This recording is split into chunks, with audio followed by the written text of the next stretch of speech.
오늘 본문은 앞에 기록 같이 해드렸는데요. 우리 모두 함께 자리에서 일어나서 하나님의 말씀 받도록 하겠습니다. 받들어 읽습니다. 하나님의 말씀 들으시기 바랍니다. 이스라엘아 들으라. 우리 하나님 여호와는 오직 유일한 여호와시니 너는 마음을 다하고 뜻을 다하고 힘을 다하여 내 하나님 여호와를 사랑하라. 오늘 내가 내게 명하는 이 말씀을 너는 마음에 새기고 내 자녀에게 부지런히 가르치며 집에 앉아있을 때이든지 길을 갈 때든지 누워있을 때든지 일어날 때든지 이 말씀을 강론할 것이며.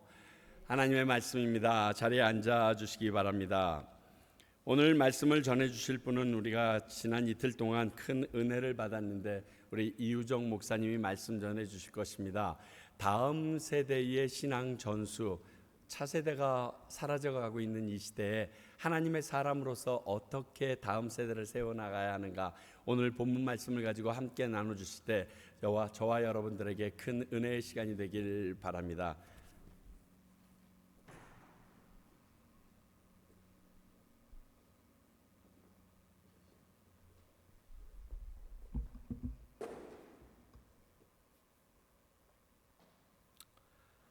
할렐루야.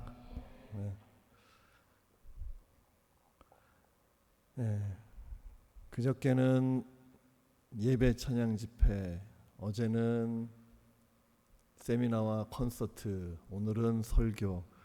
이게 모두가 자꾸 이렇게 바뀌어서 저도 좀 헷갈립니다.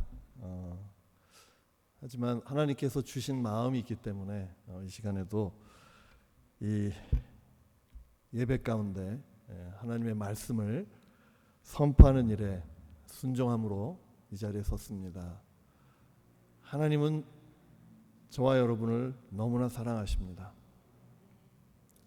이 사랑만 알아도 사실은 모든 것은 다 해결된다고 저는 생각해요. 특별히 하나님께서 우리 가정을 얼마나 사랑하시는지 오늘 이 말씀을 통해서 우리 안에 놀라운 좀 회복이 일어났으면 좋겠습니다. 1900이 아니군요. 2019년도 예배 포럼을 저희 연구소에서 이제 한번 개최를 했습니다. 그때 주강사 중에 한 명, 수지 칠더스라는 분을 초청을 했습니다. 그분은 열방대학교 대표인 폴 칠더스의 사모님이자 또 독일인이시거든요. 근데 사진가십니다. 근데 이분이 하시는 일이 좀 독특해요.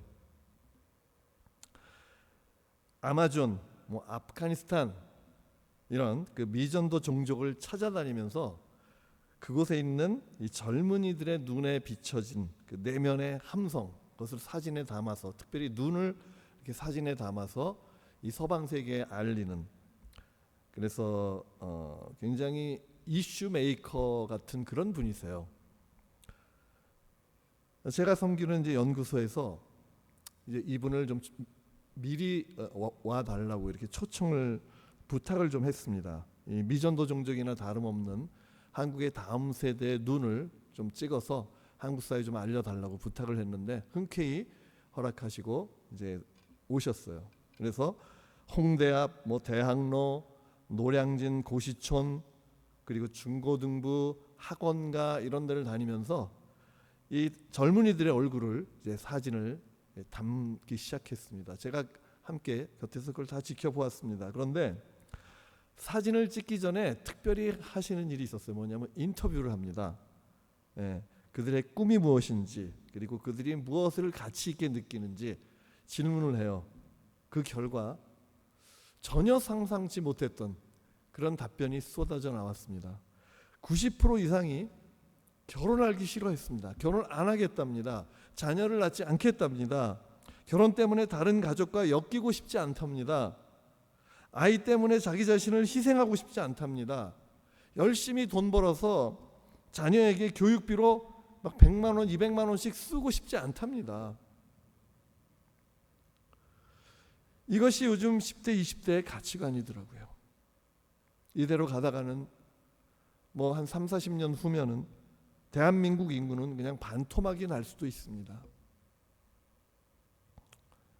그에 비해서요, 이 유태인의 경우에는 이 가정의 가치를 너무 소중하게 여기는 것을 제가 보게 됐습니다. 쉐마라고 하는 이 신명기 6장 오늘 이 본문 말씀을 평생 연구해 오신 현영수 박사님이라는 분이 계세요. 그분이 유태인 여학생 몇 명하고 대화를 할 기회가 있었습니다. 이 현 박사님이 질문을 먼저 했어요. 제가 읽어드리겠습니다. 유대인은 여자가 집안일도 많이 하고 자녀도 많이 낳아야 하는데 힘들지 않니? 힘들지 않아요. 즐겁게 배우고 있어요. 자녀도 10명가량 낳아야 하고 너무 힘들 것 같은데? 우리 할아버지, 아버지 때부터 자녀를 많이 낳아야 한다고 배웠기 때문에 저도 그렇게 할 거예요. 하나님께서 하라고 하셔서 하는 거예요. 그래? 그럼 가장 큰 행복이 무엇이라고 생각하니? 여러 가족이 모여서 함께 말씀을 나누고 음식을 나누는 거예요. 참 놀라운 그런 답변들이 계속 나오고 있었습니다. 그래서 이 현 박사님이 특별히 꿈이 무엇인지 묻는 그런 질문에 아이들의 이 답변이 이 우리나라 아이들의 답변하고 너무 다른 것을 보게 됩니다. 아이들을 잘 키우는 거예요. 세상을 더 유익하게 만드는 거예요. 가정을 아름답게 가꾸는 거예요. 이 유태인 자녀들은요, 어려서부터 가정이 얼마나 중요하고 아름다운 곳인지 알고 있었다는 것이죠. 나아가서 세상을 더 좋게 가꾸려는 이 거룩한 꿈도 있었습니다. 결혼을 거부하고 자녀를 갖기 싫어하는 이 한국의 다음 세대와 달라도 너무 다른 겁니다. 도대체 어디에서 이런 차이가 있는 것일까요? 답은 저는 부모의 영향력이라고 생각합니다. 유태인 자녀들은요, 가정에서 이 하나님의 말씀을 순종하는 할아버지, 아버지, 어머니의 모습을 보면서 자랐습니다. 그런 행복한 삶, 그런 것이 행복한 삶이라는 것을 주입식이 아니라 체험적으로 알았어요. 그래서 자신도 그 길을 따라 걷고 있습니다. 부모의 역할이 거의 절대적입니다. 여러분은 부모로부터 어떤 가정의 모습을 전수를 받으셨습니까? 자라면서 어머니, 아버지의 어떤 신앙적인 본을 보신 적이 있으십니까? 그리고 그 본을 따라서 살고 싶으십니까? 부모로부터 이 세대의 악한 트렌드로부터 선한 영향을 받지 못했다면 우리는 창세기 2장에 있는 말씀처럼 남자가 부모를 떠나 그 영향력에서 우리는 벗어나야 할 필요가 있습니다. 그리고 성경이 말하는 이 가정의 원한, 복음으로 우리의 마음과 생각을 리셋해야 한다고 저는 믿습니다. 가정은요, 이 지구상의 그 어떤 집단보다 우선적으로 제정되었어요. 하나님께서 직접 자신의 형상대로 가정을 설립하셨습니다. 하나님께서 자기 형상, 곧 하나님의 형상대로 사람을 창조하시되 남자와 여자를 창조하시고, 창세기 1장 27절 말씀. 성부, 성자, 성령 하나님은요, 서로 끊임없이 자신을 전심으로 내어주십니다. 전심으로 서로 복종하십니다. 100% 서로에게 자신을 쏟아 부어주시는데요, 전혀 고갈하지 않고 오히려 흘러 넘쳐서 완전한 하나를 이루십니다. 너무 신비롭습니다. 이것이 바로 하나님의 형상입니다. 그러므로 이러한 하나님의 형상과 존재 방식으로 빚어진 가정도 서로에게 자신을 내어주고 무조건적인 사랑을 끊임없이 쏟아 부을 때 가정의 모든 구성원들은 힘을 얻고 잠재 능력이 배가 되고 감성이 충만해지는 그러한 신적인 집단이 바로 가정입니다. 그래서 가정은 하나님의 최우선적인 관심의 대상이요, 가장 좋아하시는, 하나님이 가장 좋아하시는 집단입니다. 이 가정에서, 이 가정에게 하나님께서 복을 주십니다. 창세기 1장 28절 상반절에 보면 하나님이 그들에게 복을 주시며, 저는 이 말씀을 굉장히 가볍게 그냥 흘려 지나치게 봤어요. 그런데 이번 말씀들을 이렇게 준비하면서 얼마나 이 말씀이 무게 있는 말씀인지 깨달았습니다. 여러분, 올림픽에서 금메달을 수여하면 이게 얼마나 큰 복이요 영광이겠습니까? 창조주 하나님께서 주시는 복은 그런 복하고는 비교 대상이 될 수가 없어요. 그 어떤 복보다 영광스럽고 부요한 것이 하나님의 복입니다. 그것이 바로 가정이 지닌 가치고요, 잠재력의 원천인 것이에요. 그런 면에서 이 창조주께서 복을 주신 이 가정은 이 지구상의 그 어떤 집단과도 비교될 수 없는 복되고 영광스러운 기관입니다. 더 나아가서 이 가정은 이 개인의 차원을 넘어서 세상을 다스리고 인류를 회복하는 신성한 사명이 부여된 공적인 집단입니다. 가정을 너무 과대평가하는 거 아닌가요? 라고 말할 수도 있어요. 그냥 자녀를 낳고 좋은 대학 보내고 좋은 직장 들어가서 행복한 가정을 이루는 역할만 잘해도 충분하지 않은가? 이렇게 생각하실 수도 있어요. 그러나 적어도 하나님께서 의도하셨던 결혼과 가정 제도와는 저는 거리가 멀다고 생각합니다. 성경이 말하는 가정은요, 그 이상입니다. 창세기 1장 28절에 보면은요, 하나님이 그들에게 이르시되 생육하고 번성하여 땅에 충만하라, 땅을 정복하라, 바다의 물고기와 하늘의 새와 땅에 움직이는 모든 생물을 다스리라 하시니라. 하나님이 창조하신 남자와 여자에게 주어진 사명입니다. 저는 이것이 가정에게 주어진 사명인지 몰랐어요. 가정에게 주어진 사명입니다. 하나님은 세상을 다스리는 놀라운 사명을 가정에게 주신 거예요. 그러므로 이 사명의 성패는요, 이 가정이라는 작은 단위에 의해서 좌우되는 것이에요. 이 개념은 이 창조의 DNA입니다. 이것은 일반 세상에도 심겨져 있는 거 여러분 아세요? 고사성어 중에 수신제가 치국평천하라는 이 고사성어가 있는데요, 가정의 화목이 공동체와 사회, 국가를 다스리고 천하를 평정하는데 필요 조건이라고 하는 말씀이에요.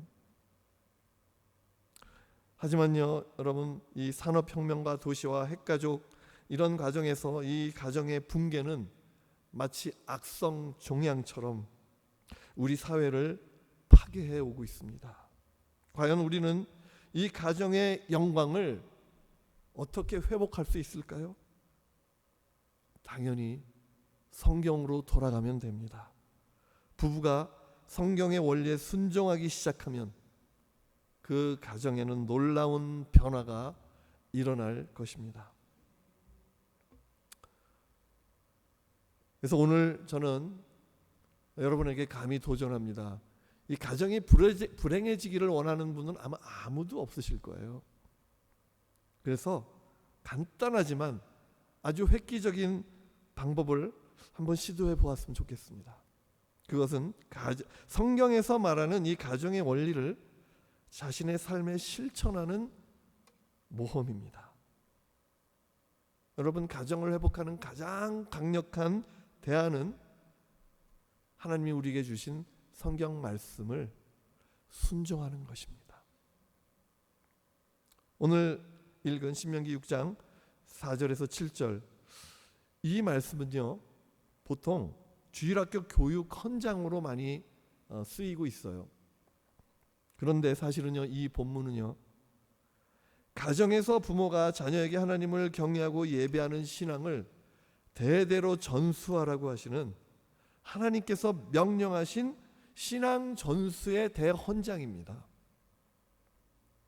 오늘날 부모 세대는 이것을 무시하고 이 신앙 전수의 책임을 주일학교로 전가시켰습니다. 부모들이 신앙 전수를 하지 않았습니다. 제가 그랬습니다. 너무 부끄럽습니다. 이런 이야기를 하는 이 제 자신이 너무 부끄럽습니다. 뒤늦게 깨달았습니다.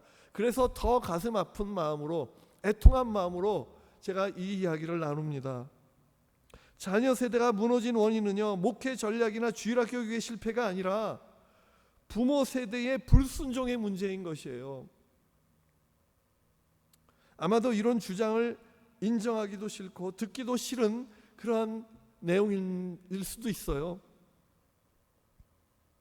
하지만 이것이 오늘 이 다음 세대가 교회에서 썰물처럼 빠져나간 주 원인이라는 점, 이것은 우리가 피할 수 없는 현실입니다.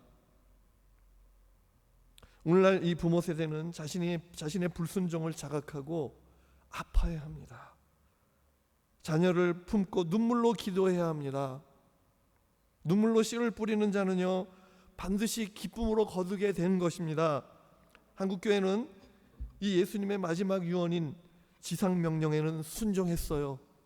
땅끝까지 복음을 전하는 이 일에는 목숨 걸고 순종했습니다. 수없는 눈물의 씨앗을 뿌렸습니다. 그 결과 5대양 6대주에서 수많은 영혼을 구하는 기쁨을 거두었습니다. 이제 많이 늦었지만 순종의 눈물이 필요한 필드가 또 한 곳이 더 있어요. 바로 가정입니다. 쉐마 연구가 이 현용수 박사님은요, 쉐마를 구약의 지상명령이라고 했습니다. 오늘 읽은 이 본문을 이스라엘 백성들은 쉐마라고 하거든요. 유대인들은 이 신약의 지상명령이 타문화권의 복음을 전하는 수평적인 선교라면, 구약의 지상명령은 가정 안에서 자녀에게 복음을 전하는 수직적인 선교라는 것입니다. 한국교회는 그동안 선교에 순종해서 세계 3위의 선교 대국이 되었지만, 이 수직적인 신앙 전수, 수직적인 선교에는 불순종해서 선교 대상국으로 전락하고 말았어요. 다음 세대 복음화율이 지금 3%로 추락하고 말았거든요. 선교학적으로 3%는 선교지입니다. 미전도 종족이에요. 가정과 다음 세대에 눈물의 씨앗을 뿌리는 일은 더 이상 늦어져서는 안 되는 것입니다. 이제 4절부터, 오늘 읽은 이 4절부터 신앙 전수를 위한 세 가지 명령이 등장합니다. 첫째 명령은요, 하나님을 사랑하라는 거예요. 한번 같이 읽겠습니다. 이스라엘아 들으라. 우리 하나님 여호와는 오직 유일한 여호와이시니 너는 마음을 다하고 뜻을 다하고 힘을 다하여 내 하나님 여호와를 사랑하라. 이 말씀은요, 부모와 자녀 모두에게 주시는 명령입니다. 이 명령의 내용은 유일하신 하나님을 전심으로 사랑하는 거예요. 신앙 정수의 묘포가 세상을 변화시키는 영향력도 아니고, 탁월한 지성과 돈과 명예를 거머쥔 크리스찬 사업가도 아니고, 하나님을 사랑하는 것에 목숨을 걸랍니다. 왜 하나님의 사랑입니까? 거기에 복음이 있기 때문입니다. 바울은 그 가치를 알고 내게는 우리 주 예수 그리스도의 십자가 외에는 결코 자랑할 것이 없다고 했습니다. 하지만 20세기 현대인에게는요, 이것은 굉장히 충격적인 메시지인 것이에요. 공부에 목숨 걸기만을 바라는 부모 세대의 이 욕망과 가치관에 정면 충돌하는 가치예요. 그래서 우리는 작심하고 십자가의 복음을 붙들어야 합니다. 십자가의 사랑을 실천해야 합니다. 둘째 명령은 부모가 먼저 마음의 말씀을 새기라는 것입니다. 6절에 보면 같이 한번 읽겠습니다. 오늘날 내가 내게 명하는 이 말씀을 너는 마음에 새기고. 부모에게 주시는 명령이에요. 신앙 전수의 키는 부모의 손에 달려 있습니다. 자녀들을 말씀 맡은 자로 세우기 위해서 부모가 먼저 말씀을 전수하는 자가 되어야 합니다. 그러기 위해서는요, 부모가 먼저 말씀을 가까이 하고 말씀을 묵상하고 마음에 이 말씀을 새겨야 하는 것입니다.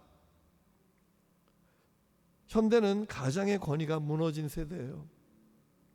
이 권위는 말씀을 가까이 하고 마음에 새겨서 실천하려고 몸부림칠 때 반드시 다시 세워집니다. 혹시 지금 나는 준비가 안 되었어, 나는 아직 멀었어 라고 생각이 든다 할지라도 자녀와 함께, 또 자녀가 없는 분들은 그냥 부부가 함께 말씀을 읽고 대화할 때 그 가정에 놀라운 회복이 일어납니다. 가정의 권위가 회복됩니다. 아직 자녀가 없으십니까? 오히려 자녀가 없을 때 더 말씀을 묵상할 여유가, 시간이 많습니다. 아직 결혼하지 않았습니까?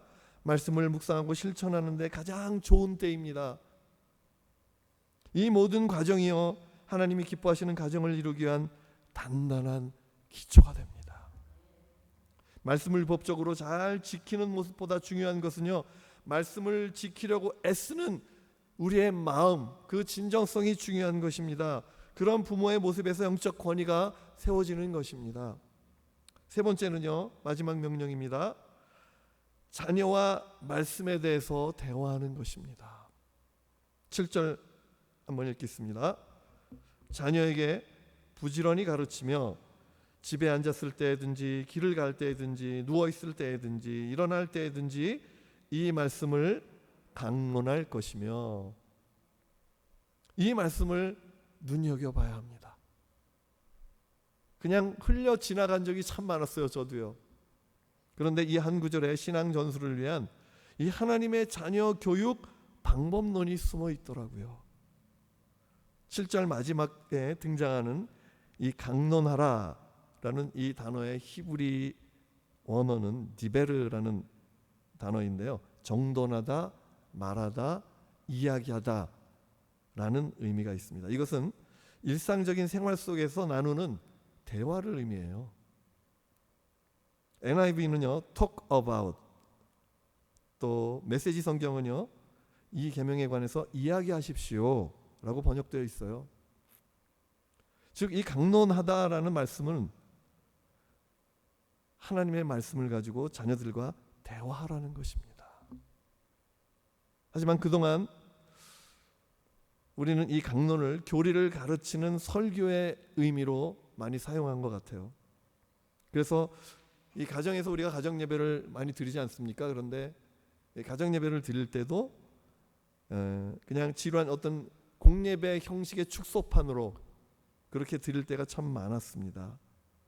그냥 어른 중심의 일방적인 소통 방식의 그런 예배였습니다. 저도 그런 식으로 우리 자녀들과 예배를 몇 번 드렸어요. 그런데 서로 상처만 받고 끝났습니다. 너무 어려웠습니다. 2번 다시 못 드렸습니다. 그 이후로 드리기만 하면 상처를 받으니까 서로. 뒤늦게 이 강론의 의미를 제대로 알게 된 후에 땅을 치고 후회했어요. 이 강론하라에서 이 유대인의 신앙 전수 방법론인 하브루타가 파생이 되었습니다. 혹시 하브루타라는 이 단어를 아시는 분은 아마 이해가 되실 건데요, 이것은 히브리어로 하베르라고 이 짝, 파트너라는 의미의 아람어인데요, 한마디로 짝을 지어서 서로 질문하고 대화하고 토론하는 그러한 것을 바로 이 하브루타라고 합니다. 유대인들은요 이 구약 시대부터 자녀들에게 이 신앙 전수를 하는 방법을 이 하브루타라는 것으로 계속 발전시켜 왔습니다. 그래서 2000년 동안 나라 없이 떠돌며 생활할 때 이 유대인의 민족 정체성과 유대교 신앙을 자녀에게 전수한 그 핵심 비법이에요. 그것이 바로 안식일 저녁에 이 만찬을 하면서 드리는 하브루타 예배였습니다. 근래 들어서 이 하브루타가요, 세계 최고의 교육 방법론으로 칭송을 받고 있어요. 그래서 교육학계에서 굉장히 주목하고 있습니다. 질문하고 토론하는 이 하브루타는 뇌를 격동시킨답니다. 그래서 최고의 뇌로 만들어준다는 거예요. 이것이 유태인이 수많은 노벨상을 수상하게 하고, 그 다음에 정치, 경제, 학문, 예술, 대중음악, 영화, 각층의 두각을 나타내게 하는 그런 원동력이라는 것이 이제 밝혀지고 있습니다. 이 사실을 깨달은 한국의 이 학부모들, 또 교육에는 목숨 거는 그런 부모님들 아닙니까? 최근에 이 하브루타 자녀 교육이 열을 올리고 있어요. 하브루타에 관련된 책이 수도 없이 쏟아져 나오고 있고요.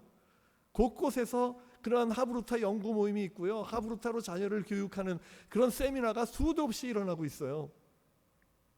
여러분, 이 말씀을 다음 세대에게 전수하라고 하는 이 최고의 학습법을 교회가 터부시하고 있을 때, 세상 교육계에서는요, 열광하는 이 웃지 못한 현실을 우리는 두고만 봐서는 안 됩니다. 하브루타는요, 최고의 교육 방법론, 아침에 계속 이렇게 말이 꼬입니다. 아직 입술이 안 풀렸어요. 어제 너무 힘을 써서 그런 것 같아요. 예, 이 말씀을 다음 세대에게 전수하는 이 최고의 학습법, 이것을 하브루타가 이 최고의 교육 방법론 이전에 최고의 신앙 전수 방법론이라는 것을 우리는 잊지 말아야 합니다. 어찌 보면 유대인은 자녀에게 신앙을 전수하는 데 있어서 최악의 환경을 갖고 있었어요. 2000년이나 나라 없이 떠돌이 생활을 했습니다. 자녀에게 부모는 어찌 보면 나라를 빼앗긴 무능한 존재로 비춰질 수 있었습니다. 그래서 부모가 믿는 신을 얼마든지 거부할 수 있었어요. 한국교회 현재 상황보다 훨씬 더 자녀들이 덤나갈 수 있는 그런 환경이었습니다. 그럼에도 불구하고 그들이 목숨처럼 지킨 이 안식일 밥상머리 하브루타 예배를 통해서 신앙이 100% 전수가 됩니다. 복음이 없는 유대인이 가능했다면 복음을 지닌 우리에게는 더더욱 희망이 있지 않겠습니까? 그래서 2019년 이 포럼을 통해서 저희 연구소가 이 부분을 어댑트했어요. 받아들였어요. 이거다. 한국교회 다음 세대를 살릴 정말 중요한, 어쩌면 유일한 대안이 바로 이것이겠다.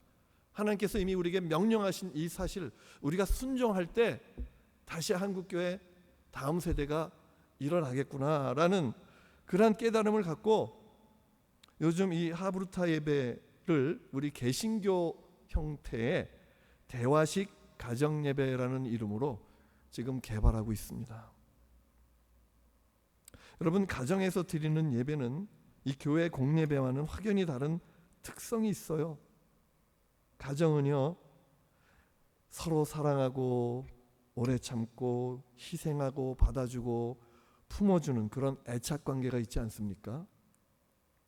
그래서 이 교회 공예배같이 격식을 따르는 의식적인 언어보다 친밀하고 사랑하고 용납하고 배려하는 그런 관계 언어가 더 필요한 것 같아요. 그래서 이 대화식 가정예배의 핵심 원리가 바로 이 관계 언어입니다.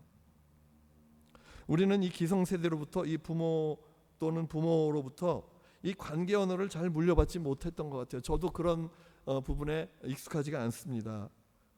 그래서 우리에게 좋은 샘플이 필요한데요.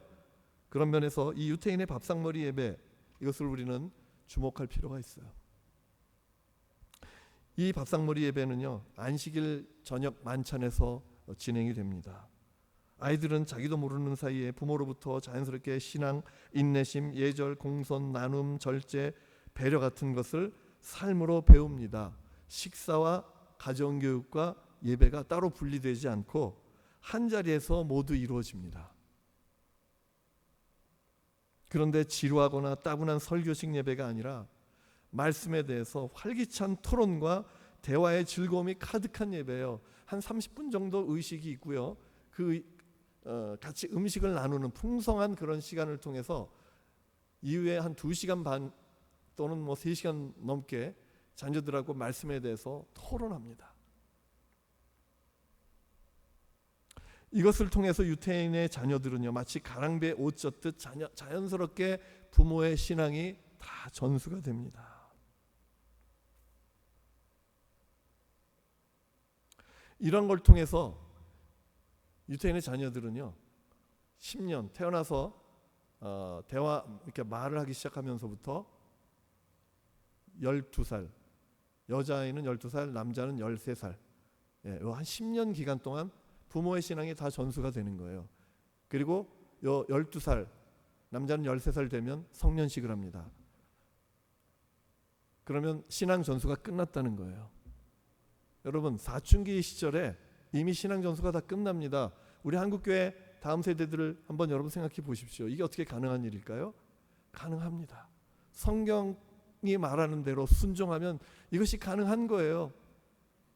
그래서 이 성년식이 끝난 아이들은요, 이제 회당에 참여할 수 있는 자격이 부여되고 유태인의 랍비들하고 토론할 수 있는 자격이 부여돼요. 더 이상 부모님은 이 자녀들의 신앙에 대해서 이래저래 관여하지 않습니다. 여러분, 이것이 굉장히 중요한 의미에 담겨 있어요. 머리가 굳어지기 전에, 사춘기가 되기 전에 신앙의 전수를 끝낼 수 있는, 자연스럽게 이룰 수 있는, 이것이 바로 대화식 가정 예배라는, 저는 이 사실에 지금 제 마음이 참 흥분이 되고 있습니다. 그냥 하나님의 말씀에 순종하면 되는데, 그래서 한국교회 안에 이 말씀에 순종하는 거룩한 운동이 일어나기를 기도하고 있습니다. 이제 마지막으로 제가 2 가정의 사례를 소개하고 좀 마무리하도록 하겠습니다. 뉴욕시 이 교육위원회에서 신앙인과 불신앙인의 후손들이 어떻게 다른지 살펴보는 그러한 조사를 했습니다. 이 2 사람의 표본 모델을 선정했는데요. 한 사람은 보수 신학자 조나단 에드워드였고, 또 한 사람은 뉴욕에서 술집을 경영하면서 거부가 된 무신론자 마커스 슐츠였습니다. 이 에드워드는 가정을 최상의 학교로 생각하고, 슐츠는 의식주 기능 정도를 하는 것으로 생각했습니다. 에드워드의 5대까지 후손들은 모두 896명이었는데 대학 총장이 12명, 교수가 65명, 의사가 60명, 목회자는 100명, 군인이 75명, 저술가가 85명, 변호사와 판사 등 법조인이 130명, 공무원이 80명, 부통령 1명, 상원의원이 4명이었답니다. 반면에 이 불신자였던 슐츠의 후손들은 상황이 달랐어요. 1062명의 후손 가운데 교도소에 수감되었던 사람이 96명, 정신병자가 또는 알코올 중독자가 58명, 창녀가 65명, 영세민 286명, 제대로 교육받지 못한 사람이 460명이었습니다. 이들 때문에 정부에서 지출한 국고금이 무려 1억 5천만 달러에 이르렀답니다. 한 가문이 사회에 미치는 영향력이 얼마나 큰지 우리는 볼 수 있습니다. 그 차이가 어디서 왔습니까? 2 사람이 가정을 어떻게 생각하느냐에 있었습니다. 에드워드는 집을 홈, 가정으로 생각했고, 슐츠는 하우스, 그저 집으로 생각했습니다. 오늘날 이 그리스도인들조차 하나님께서 의도하신 가정보다 이 세대의 왜곡된 사고방식과 가치를 따라서 하우스를 추구하는 모습이 얼마나 많습니까? 선택은 우리에게 달렸습니다. 순종하느냐 불순종하느냐입니다. 다시 말씀드리지만 신앙 전수는 좋은 교회학교 프로그램과 퍼실리티의 문제가 아닙니다. 물론 필요합니다. 교회와 가정이 함께 동역해서 이루어 나가야 합니다. 하지만 더 우선적인 것은, 유일한 방법론은 말씀에 대한 순종, 다음 세대에게 가정에서 신앙을 전수하는 일을 부모가 실천하고 순종하는 일입니다.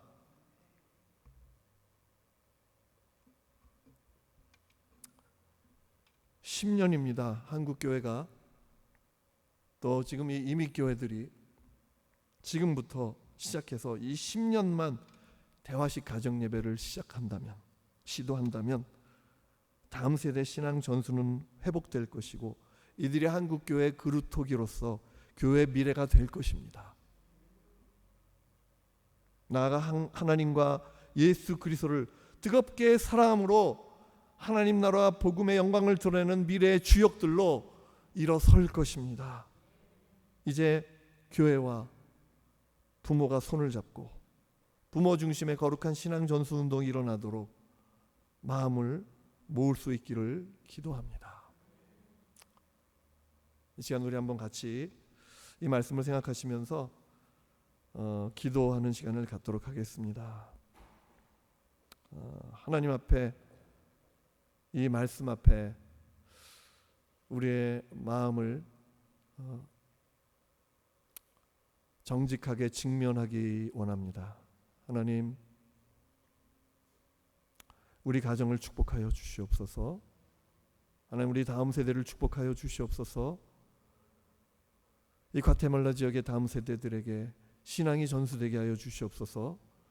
우리 평강교회 다음 세대들에게 신앙이 전수되게 하시고 하나님, 한국교회 다음 세대에게 신앙이 전수되는 일이 시작될 수 있도록 도와주시며 가정 예배가 회복될 수 있도록 하나님 함께하여 주시옵소서. 함께 우리 통성으로 기도하도록 하겠습니다. 함께 기도합니다.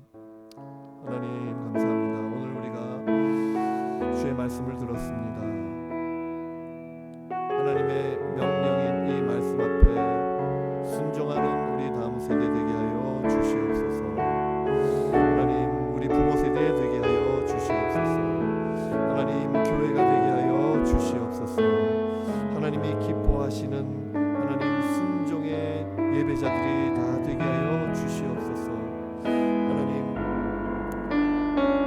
정말 아버지 하나님, 이 다음 세대가 복음을 전해야 되는 그런 아버지 정말 선교지로 무너져 있는 이 상황을 하나님 우리가 바라보게 하시고 하나님 우리 마음 안에 아버지 하나님 회개의 영이 일어나게 하시며 우리 부모 세대들이 다시 한번 아버지 하나님 이 다음 세대의 신앙을 전수하는 일, 가정을 회복하는 일에 아버지 정말 헌신하고 순종함으로 나아갈 수 있도록 하나님 도와주시며 축복하여 주시옵소서. 하나님,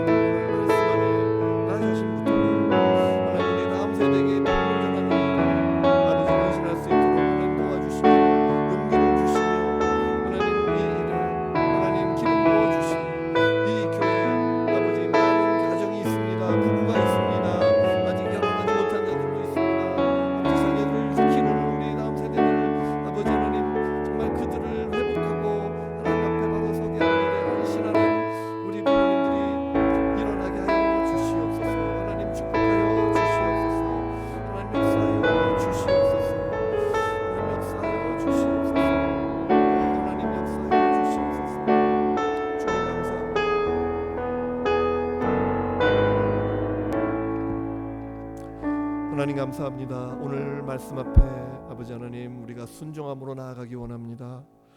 하나님, 우리가 말씀 앞에 순종할 때 놀라운 일이 시작될 줄 믿습니다. 하나님, 하나님이 말씀하셨을 때 온 세상이 창조되었듯이 하나님 그 말씀에 순종할 때 하나님 우리의 가정에, 우리 교회에, 또 한국교회 안에 놀라운 일이 시작될 줄 믿습니다. 하나님의 말씀의 능력이 아버지 하나님 순종함으로 이루어질 줄 믿습니다. 가정이 회복되게 하시고 아버지 다음 세대가 새롭게 일어나게 하여 주시옵소서. 이 일에 평강교회를 사용하여 주시고 아버지 새로운 아버지 회복의 운동이 일어나게 하여 주시옵소서. 감사드리며 예수 이름으로 기도했습니다.